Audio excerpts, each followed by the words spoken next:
अस्सलाम वालेकुम, कैसे हैं तमाम दोस्त। तो आज मैं आपके लिए जो एनिमेटेड वीडियो लेके आया हूँ वो है इंडियन आयरन लेडी कहलाने वाली इंदिरा गांधी के बारे में। जब मैंने ख़ुद इनकी कहानी सुनी तो मुझे बहुत ज़्यादा हैरानी हुई। तो ये पहले आप वीडियो देखें और फिर बताएं कि आपका इस बारे में क्या ख्याल है। 1984 का और प्रधानमंत्री निवास में आज सुबह की शुरुआत किसी और दिन की तरह ही हुई है। फर्क सिर्फ इतना सा है कि आज एक बहुत बड़े पेड़ को गिराने की साजिश है जो कई महीनों से चल रही थी। इस साजिश को अंजाम देने वाले भी कोई और नहीं, देश की पहली महिला प्रधानमंत्री इंदिरा गांधी के फेवरेट बॉडीगार्ड्स में से ही हैं। एक तो ये बेअंत सिंह जो कि पिछले 10 सालों से पीएम के स्पेशल सिक्योरिटी गार्ड्स में से एक था और ये फेवरेट भी था, इसलिए पिछले 10 सालों में पीएम के साथ कई विदेशी दौरों पर as a personal security guard गया था। और दूसरा ये 22 साल का सतवंत सिंह जो कि पीएम सिक्योरिटी में अभी पिछले 5 महीनों से ही था। आज सुबह पीएम साहिबा रोज की तरह जल्दी उठ गईं और आज उनका एक आयरिश टीवी के जर्नलिस्ट और एक्टर पीटर उस्तिनोव के साथ डॉक्यूमेंट्री के लिए इंटरव्यू शेड्यूल्ड है। इंटरव्यू सुबह 9:30 बजे शेड्यूल किया गया है जो कि लगभग 1 घंटे चलना है। इंटरव्यू प्रधानमंत्री आवास से सटे इस 1 अकबर रोड में होने वाला है। 1 अकबर रोड उस समय इंदिरा गांधी का ऑफिस हुआ करता था जो कि उनके आवास से इस एक बिना गेट वाले रास्ते से जुड़ा हुआ था। इंदिरा गांधी ने इंटरव्यू के लिए आज के दिन नारंगी कलर की साड़ी पहनी है और घर से तैयार होकर सुबह 9:20 पर वो इंटरव्यू के लिए अपने ऑफिस की ओर लंबे लंबे कदमों से चल पड़ी हैं। गोलियां चलने से कुछ समय पहले इस वक्त उनके साथ कुछ लोग और चल रहे हैं। उनके अपने पर्सनल सेक्रेटरी आर के Dhawan, personal security officer Rameshwar Dayal, पुश्तैनी नौकर नाथुराम और उनको धूप से बचाने के लिए छतरी पकड़ के चलते हुए कांस्टेबल नारायण सिंह। अनफॉर्चुनेटली आज के दिन फॉर्मर पीएम ने बुलेट प्रूफ जैकेट भी नहीं पहनी है, ये सोचकर कि घर से 50 मीटर दूर ही तो जाना है और यहाँ सब लोग अपने ही हैं तो अपनों से कैसा खतरा। इस बीच एक सर्वेंट एक टी सेट लेकर सामने से गुजरा जिसमें उस्तिनोव को चाय सर्व की जानी है। पीएम उसे बुलाकर बोलती हैं, ये टी सेट अच्छा नहीं लग रहा, कोई दूसरा लेके आओ। इतना बोलकर अपने ऑफिशियल्स के साथ लंबे लंबे कदमों के साथ तेजी से ऑफिस की ओर जाने लगती हैं। 31 अक्टूबर के दिन गोली चलाने वाले दोनों में से एक बॉडीगार्ड ने यानी सतवंत सिंह ने बहाना किया कि उनका पेट खराब है, इसलिए उसे शौचालय के नजदीक तैनात किया जाए। इस तरह बेअंत और सतवंत एक साथ इसी गेट पर प्लानिंग के तहत तैनात हैं। ये गेट जो कि पीएम ऑफिस और रेसिडेंस को जोड़ता है। जैसे जैसे इंदिरा गांधी ऑफिस की ओर तेजी से बढ़ रही हैं, वैसे ही पहला बॉडीगार्ड सब इंस्पेक्टर बेअंत सिंह उनकी ओर बढ़ने लगा। इंदिरा गांधी और बेअंत सिंह की आंखें मिली तो इंदिरा गांधी बेअंत को देख के मुस्कुराई और नमस्ते के लिए हाथ जोड़ने की पोजीशन में आई। ऐसा इसलिए क्योंकि इंदिरा गांधी बेअंत को 10 सालों से जानती थी और रोज जब भी बेअंत सिंह इंदिरा गांधी को देखता तो नमस्ते करता था। इसलिए आज भी इंदिरा गांधी ने उसको अपने ओर बढ़ता देखकर सोचा कि नमस्ते बोलेगा, इसलिए इंदिरा गांधी ने पहले ही हाथ जोड़ लिए। लेकिन आज बेअंत सिंह का मिजाज बागियों वाला है। आज उसका मकसद कुछ अलग ही है। एकाएक बेअंत ने लगभग 9:25 पर अपनी .38 कैलिबर सर्विस रिवॉल्वर निकाली और तान दी इंदिरा गांधी पर। जब तक कोई कुछ समझ पाता उससे पहले ही फायर के 3 राउंड बेअंत की रिवॉल्वर से निकल चुके हैं और ये तीनों गोलियां इंदिरा गांधी की चेस्ट और एब्डोमिनल एरिया में लगी हैं और यहीं से एक बड़े पेड़ के गिरने की दास्तान शुरू हो चुकी है। 3 गोलियां लगते ही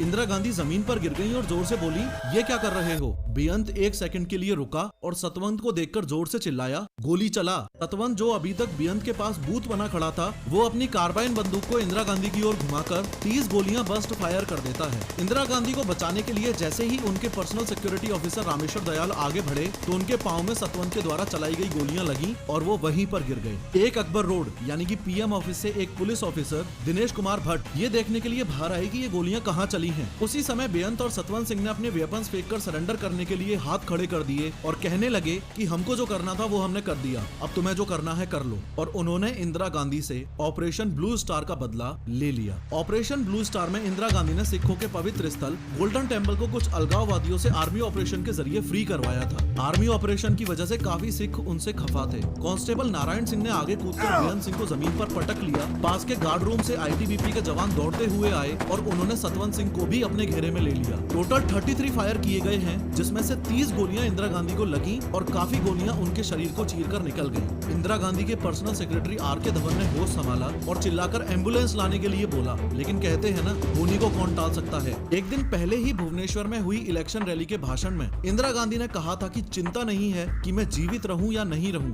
मुझे चिंता नहीं है कि मैं जीवित रहूं या नहीं रहूं। मेरी लंबी उम्र रही है, मुझे गौरव इस बात का है कि मेरा सारा जीवन सेवा में गुजरा। मेरी लंबी उम्र रही है और मैं ये इस पर मुझे अगर गौरव किसी चीज पर है तो इस पे है कि सारा जीवन मेरा सेवा में गया जब तक मुझ में सांस है तब तक सेवा में ही जाए, जब मेरी जान जाएगी और जब तक मुझ में सांस है तब तक सेवा ही में जाए, और जब मेरी जान जाएगी तो मैं कह सकती हूँ कि एक एक खून का कतरा भारत को जीवित करेगा। तो मैं कह सकती हूँ कि एक एक खून का खतरा जितना मेरा है वो एक एक खून एक भारत को जीवित करेगा। इंदिरा गांधी के कहे गए शब्द आज यानी 31 अक्टूबर 1984 को सच होते दिख रहे हैं। भारत की मिट्टी में वो अभी लहूलुहान पड़ी हैं। मानो समय रुक सा गया है और जो एम्बुलेंस लाने को बोला था वो अभी तक आई नहीं है। पीएम हाउस में हर समय एक एम्बुलेंस खड़ी रहती है, लेकिन आज के दिन उसका ड्राइवर वहाँ पर यानी कि पीएम आवास में ड्यूटी पर मौजूद नहीं है। यही सबसे पहला संकेत है कि आगे आने वाले घंटे इंदिरा गांधी के लिए बहुत ही मुश्किल भरे होने वाले हैं। गोलियों की आवाज सुनकर कांग्रेस लीडर माखनलाल फोतेदार इंदिरा गांधी के पास पहुंचे और एम्बुलेंस ना आते देख आर.के. धवन ने चिल्लाकर कोई भी कार निकालने के लिए कहा। इंदिरा गांधी को जमीन से आर.के. धवन और माखनलाल फोतेदार ने उठाकर सफेद एम्बेसडर कार की पिछली सीट पर रखा। आगे की सीट पर R K. Dhawan, Fotedar, security officer Dinesh Bhatt और ड्राइवर बैठे हैं। गोली की आवाज सुनकर सोनिया गांधी नंगे पांव ही गाड़ी की ओर दौड़ी। इंदिरा गांधी को इस हालत में देखकर वो उसी हाल में कार की पीछे वाली सीट पर बैठ गयी। उन्होंने खून से लथपथ इंदिरा गांधी का सिर अपनी गोद में लिया और कार बहुत तेजी से एम की तरफ बढ़ी। 9:31 पर एम्बेसडर कार एम्स के इमरजेंसी वार्ड के गेट पर पहुंच गई। इमरजेंसी वार्ड का गेट खोलने में और गाड़ी से इंदिरा गांधी को उतारने में ही 3 मिनट्स का टाइम लग गया है और इस समय गुजरने वाली हर एक सेकंड बहुत ही ज्यादा इम्पोर्टेंट है। अनफॉर्चुनेटली आज एम्स के इमरजेंसी वार्ड में एक स्ट्रेचर तक मौजूद नहीं है। किसी तरह एक पहिए वाली स्ट्रेचर का इंतजाम किया गया। जब इंदिरा गांधी को कार से उतारा गया तो उनको इस हालत में देखकर वहां तैनात डॉक्टर्स घबरा गए और जल्दी से अपने सीनियर डॉक्टर्स को इन्फॉर्म किया। वैसे सीनियर डॉक्टर्स को अभी तक इस बात का ध्यान नहीं था कि इंदिरा गांधी को इस तरह से गोलियां मारी गई हैं। जब सीनियर डॉक्टर्स इमरजेंसी वार्ड में दौड़कर आए तो उनको तो ऐसा लगा कि शायद हॉस्पिटल में किसी तरह का इंस्पेक्शन होगा। सीनियर डॉक्टर्स ने जब वहां खड़े जूनियर स्टाफ से पूछा कि पीएम साहिबा कहां हैं, तो एक जूनियर स्टाफ ने कांपते हाथों से स्ट्रेचर पर कपड़े से ढकी हुई लहूलुहान बॉडी की ओर इशारा किया। डॉक्टर्स ने जब पीएम को इस हालत में देखा तो वो भी घबरा गए। सीनियर डॉक्टर्स को इलेक्ट्रोकार्डियोग्राम में इंदिरा गांधी के हार्ट की मामूली गतिविधि दिखाई दे रही है। इसका मतलब है कि वो क्लिनिकली अलाइव हैं, लेकिन नाड़ी में कोई धड़कन नहीं मिल रही है। उनकी आंखों की पुतलियां भी फैली हुई हैं, जो संकेत है कि उनके दिमाग को क्षति पहुंची है। फिर अगले कुछ घंटों तक फॉर्मर पीएम की जान बचाने के लिए देश के बेस्ट 20 डॉक्टर्स की टीम ने जी तोड़ मेहनत की।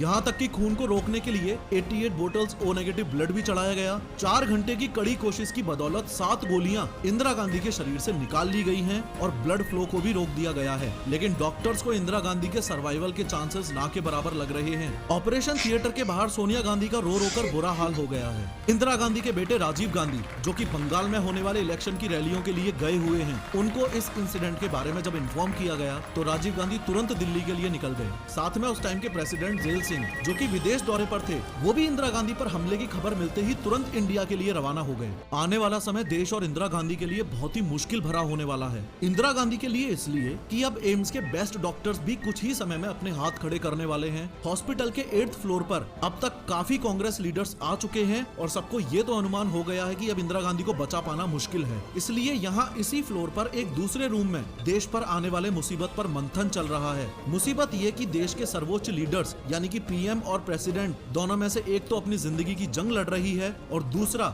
यानी कि मिस्टर प्रेसिडेंट उस समय देश में नहीं है। एक चिंता का विषय ये भी बना हुआ है कि इंदिरा गांधी की असैसिनेशन की खबर अगर बाहर फैलती है तो कम्युनल राइट्स हो जाएंगे। इसलिए अभी एम्स के स्टाफ को सख्त इंस्ट्रक्शंस दिए गए हैं कि इंदिरा गांधी की कोई भी इंफॉर्मेशन लीक नहीं होनी चाहिए। अंदर हॉस्पिटल में धीरे धीरे कुछ बचे हुए ऑर्गन्स भी एक एक करके मरने लग गए हैं। अब ये मशीन्स भी बेअसर मालूम पड़ रही हैं और फाइनली एक ऐसा टाइम आया जब इंदिरा गांधी शून्य में विलीन हो गईं। राजीव गांधी के एम्स पहुंचने पर डॉक्टर्स ने उनको इंडिया की आयरन लेडी की स्वर्गवास की खबर दी। लगभग दोपहर 1:45 पर देश में कुछ न्यूज एजेंसीज ने न्यूज ब्रेक कर दी कि प्राइम मिनिस्टर इंदिरा गांधी की हत्या हो चुकी है। इंदिरा गांधी के मरने की खबर से जब लोगों को पता चला कि सिख सिक्योरिटी गार्ड्स ने उनको मारा है तो लोगों में आक्रोश की लहर दौड़ गई और जिस बात का डर था वही हुआ। लोगों ने दिल्ली में रहने वाले सिखों के नरसंहार का ऐसा दौर चालू कर दिया कि इसमें लगभग 8000 से ज्यादा सिखों को मारा और जिंदा जला दिया गया और ये दौर आने वाले 3 से 4 दिनों तक चला। लाखों सिख फैमिलीज ने डर के कारण विदेशों और दूसरे राज्यों में शरण ले ली।